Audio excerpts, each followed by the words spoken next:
je suis là. Magnifique. Voilà, bonjour tout le monde pour la vidéo. Voilà, c'est Florent Toniello C'est moi.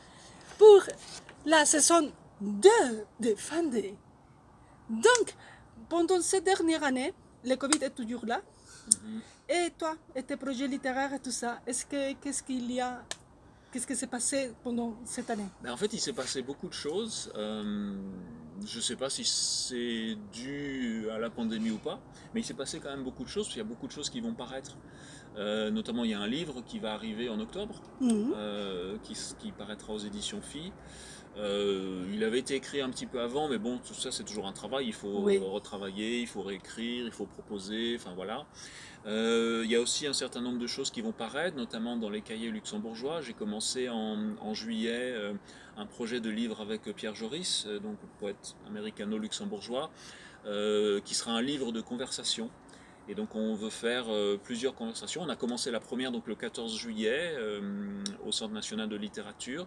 Et puis là on a fait notre deuxième conversation, on prépare la troisième.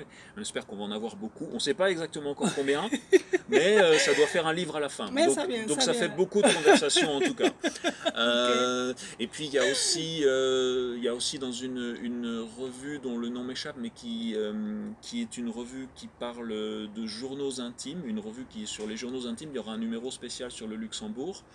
Et donc ça, on m'a demandé, ainsi que d'autres écrivains francophones, puisque c'est une revue française, d'écrire une sorte de journal intime qui serait publié.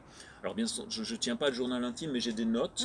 Et donc en fait j'ai pris mes notes et je les ai réécrites de façon à donner un journal. Donc la période donc, de décembre 2020 jusqu'à février 2021, en fait ça va faire ma contribution là-dedans. Voilà, donc il y a beaucoup de petites choses qui seront publiées comme ça, parce qu'en fait finalement il y a beaucoup de choses qui se sont passées.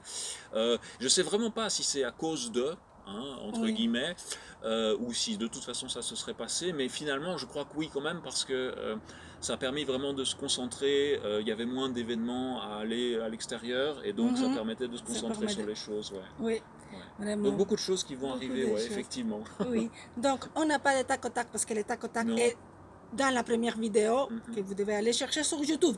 Mais la question ça serait, cette année avec le Covid, une anecdote, quelque chose? Ouais, alors on en a parlé tout à l'heure et je n'ai pas trouvé mieux que ça, mais je trouve ça quand même assez intéressant. C'est vrai que ce qui m'amuse beaucoup, c'est qu'avec avec cette pandémie, on a l'impression que les gens découvrent qu'on peut travailler à la maison, qu'on peut faire des conférences et tout.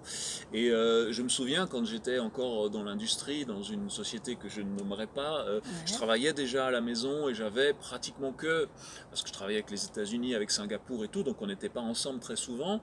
J'avais que des interactions à distance comme ça, et ça c'était il y a déjà 10 ans, donc ça m'a fait beaucoup rire de voir que les gens découvraient qu'on pouvait travailler comme ça, alors que pour moi c'était un truc qui était vraiment absolument normal. Et ce qui est rigolo aussi, c'est que moi maintenant je le fais pratiquement plus, puisque évidemment c'était ma façon de travailler il y a 10 ans, maintenant c'est plus du tout ma façon de travailler, et je suis quand même plutôt content de rencontrer les gens comme on fait aujourd'hui.